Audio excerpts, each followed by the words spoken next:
Having read the book this film is based on twice, I can pretty safely say I'm pretty familiar with the source material. Going into the film itself, I knew one thing about it. They changed the ending fairly substantially. I knew nothing else. And I'm glad.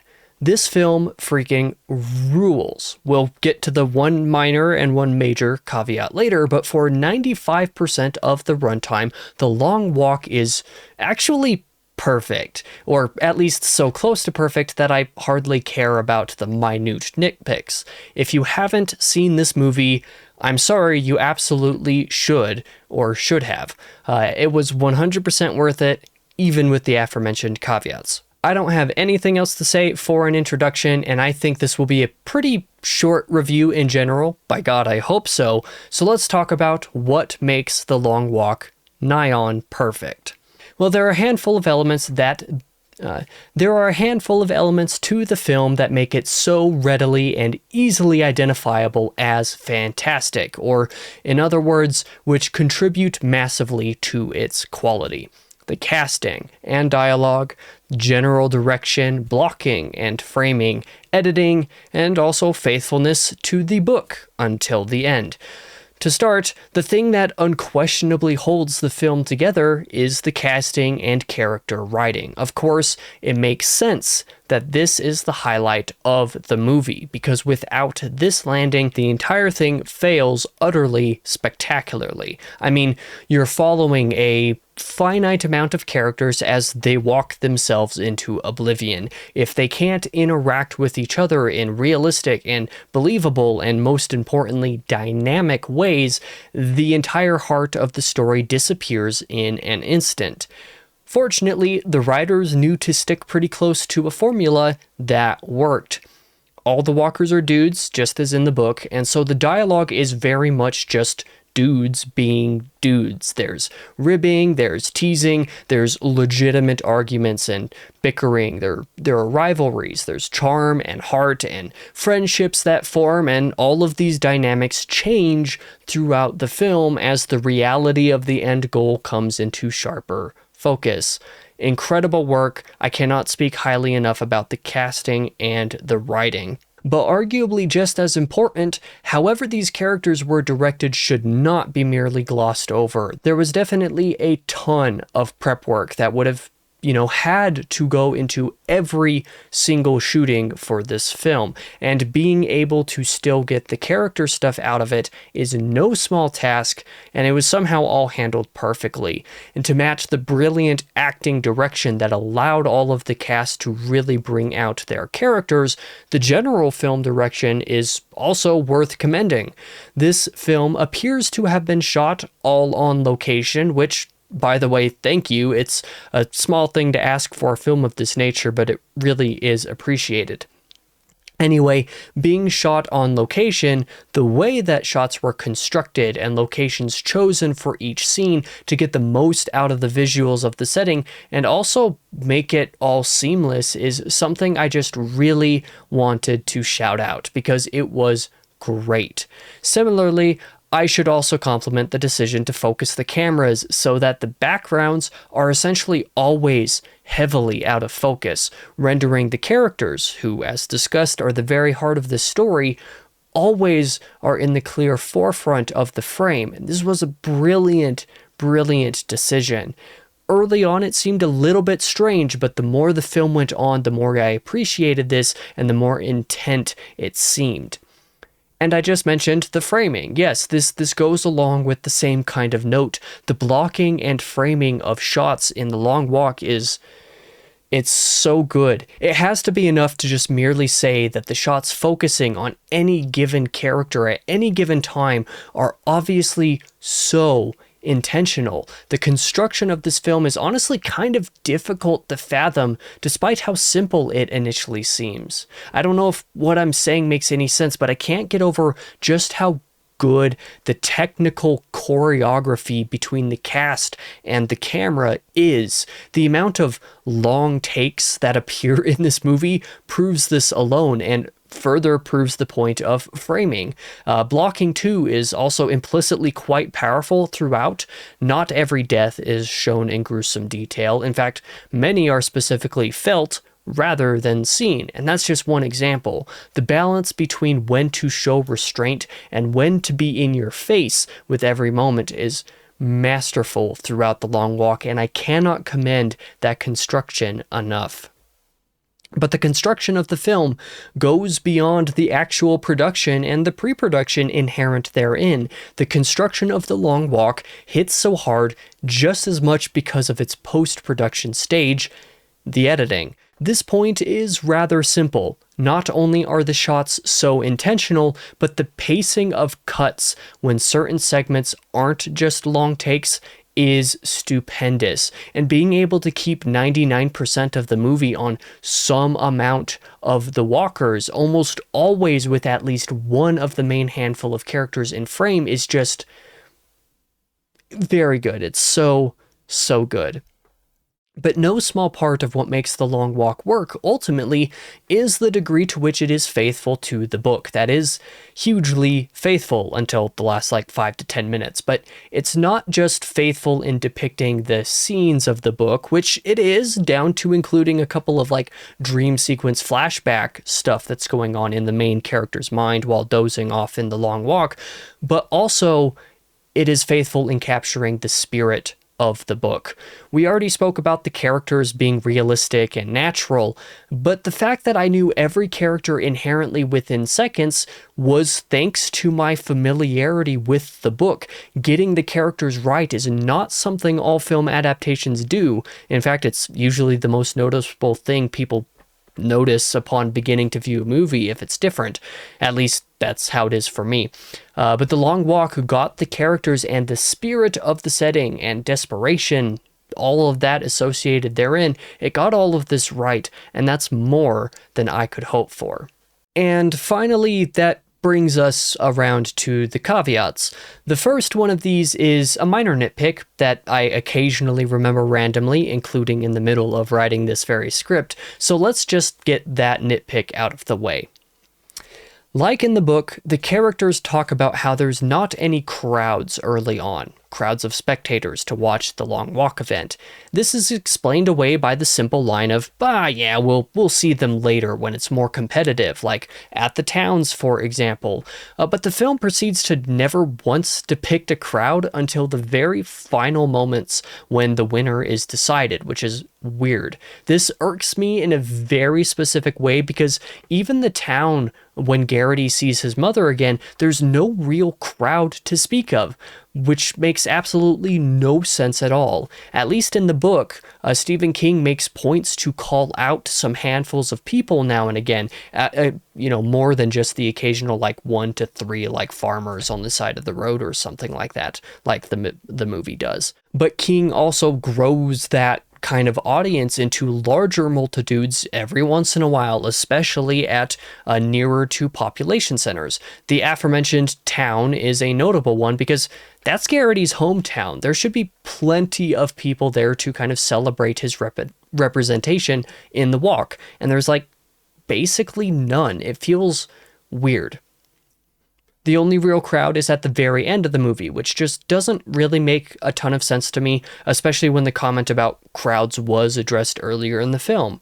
I wonder if stuff was shot but not included in the film, or maybe somehow this was overlooked somewhere in the process. It's not a huge deal, but it is it's just one of those things you latch on to, In any case, the real problem is with the ending of the movie.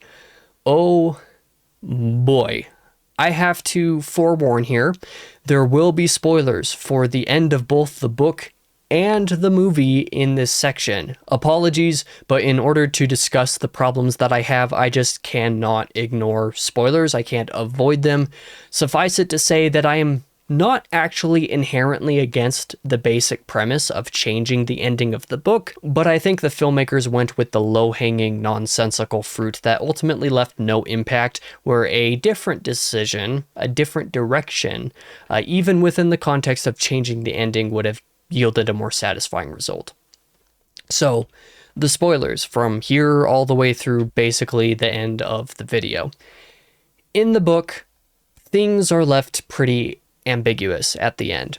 Garrity wins the long walk, but is so psychologically broken down that he doesn't stop going. If I remember correctly, he even starts like running after some vague figure he sees in the distance, despite being told that he has won. That's where things left off. You know, it's a good ending, one I definitely liked a bit more on the first time I read it. I was a little more mixed the second time. But so, the movie does something different. After spending an hour and a half watching friendships and rivalries form and break down, and after watching so many walkers fall, whether due to their own health conditions, or in defiance to the powers that be, or simply by succumbing to exhaustion, you have one friendship that defines the film and the story. That of McVrees and Garrity. The movie even foreshadows the ending in a conversation that some of the walkers have about what they're going to wish for if they win. This discussion is actually quite amusing in the film for parts of it, but the serious part between the aforementioned pair of characters, McVrees and Garrity, is one that reveals that Garrity wants to make a final bold move to kill the Major, wishing for one of the very carbines on site and using it to kill the tyrant. McVrees, on the other hand, plans to wish for all future long walks to be afforded 2 winners rather than just one, so that some sense of friendship can be allowed to flourish and be fostered by the participants of the long walk. So, what does the film do with this pair of wishes? Well, at the end, McVrees attempts to lay himself down to let Garrity win. Instead, Garrity gets McVrees to keep on walking and sacrifices himself instead. It's a twist on the book in the sense that the psychological devastation has been somewhat kept at bay due to friendship, to companionship, a message that I think is more enduring and endearing given the tyrannical context of the world. It is also a twist on the book because clearly McVrees wins and Garrity does not. Out of principle, I actually don't hate this decision. However, there are a few problems. Out of, I guess, rage-induced bitterness about Garrity being killed, McVrees decides to pursue Garrity's wish. He gets a rifle and is, for some reason, allowed to kill the Major. Then he continues walking. I feel like this is supposed to be some message about standing up to tyranny and blah blah blah, but it doesn't actually make any sense in the long run. I don't purport to know all of the rules of the long walk, but at least one of them is not being able to wish for inherent administrative change, for example, and something like wishing for the gun in order to use it against the Major, allowed by the Major's hubris because he wouldn't shoot me LOL, is just very dumb. Plus, the crowd in the final shot just disappears. The crowd in the final town, they just disappear. They're not in the final frame. So too is the soldier that gives McVrees the gun in the first place. He's gone in the final frame as well. Like, I'm unsure if this final shot is supposed to indicate that maybe the end didn't actually come to pass the way that it is being depicted. Like maybe McVrees was shot first or something like that. But even if that's the case, it's still really dumb. I just hated this decision a lot. Instead, what should have happened, if you're working on the basis that McVrees wins instead of Garrity here, is that McVrees should have actually taken his initial wish as proposed earlier, but with a little bit of a twist on it. Presumably, Garrity let McVrees go in the end because he decided that McVrees and or his wish were more important than Garrity's own wish. In this way, it would have been a far better satisfaction of those threads that were discussed and laid out earlier in the film if McVrees did wish for what he initially wanted in the first place. Besides, if I'm not mistaken, which I might very well be, to be fair, Garrity, unlike all the other walkers, discounting those who actively attacked the guards and who were left to suffer for a while as a result of it, Garrity was not shot straight to the dome like the rest were. I thought the filmmakers seemed to have done this on purpose. To me, and this is full stop, what I would have done with the ending here, I would have had Garrity survive these initial body shots he takes and have McVrees wish for all long walkers from this year onwards to have 2 winners, kind of obligating the government to heal Garrity or see him, taken care of to potentially survive and therefore win the walk alongside McVrees, making each of their own sacrifices for each other noble and worth it. As is, the film just kind of exists now as some mindless think piece of, oh yeah, tyranny bad. This is definitely not an obvious stand-in for modern day stuff, but if it was a stand-in, that's okay because they're definitely completely equivalent. The very ending just kind of fell flat for me is what I'm trying to say. But again, everything prior to these last 5 to 10 minutes maximum is just so incredible with only a couple minor nitpicks. I so badly wanted to give The Long Walk a 5 out of 5 rating. I wish I could justify rating it that, but the ending is just not good. So yeah, the only real question for me at this point is whether or not The Long Walk is my film of the year for 2025. At the moment, Weapons is the only real contender for that, the only other real contender for that, so I guess we'll see about that in a few months when I finally compile my list in January.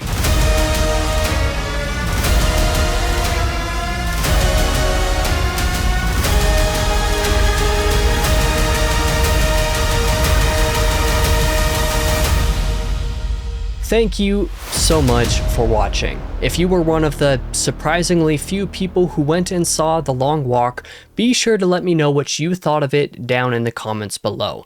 I thought it was nearly flawless, as you well know by now, and it has a real shot at getting my film of the year here. Of those of you who watched, how many of you also read the book? I'd be curious to know all of your thoughts down below. In the meantime, between now and the end of the year, I am planning to be able to drop 2 more film reviews this month, as at the start of the month I'm doing a little double feature with my buddy who I go and watch movies with for both Tron Ares and The Smashing Machine, 2 very different kinds of movies, but both of which I'm excited for in one way or another. I fully expect Tron to suck except in visuals, and I would not be surprised if The Rock's UFC biopic surprised me to some degree, but we shall certainly see. At the time of recording this video, I am doing that little double feature thing in just a few days, and those reviews will be coming out over the next couple of weeks, barring any time-related mishaps. Thank you so much for watching this video again. I really hope you enjoyed it. For now, I have been your host, King Crusoe. You can call me KC, and I hope to see you guys in the next video.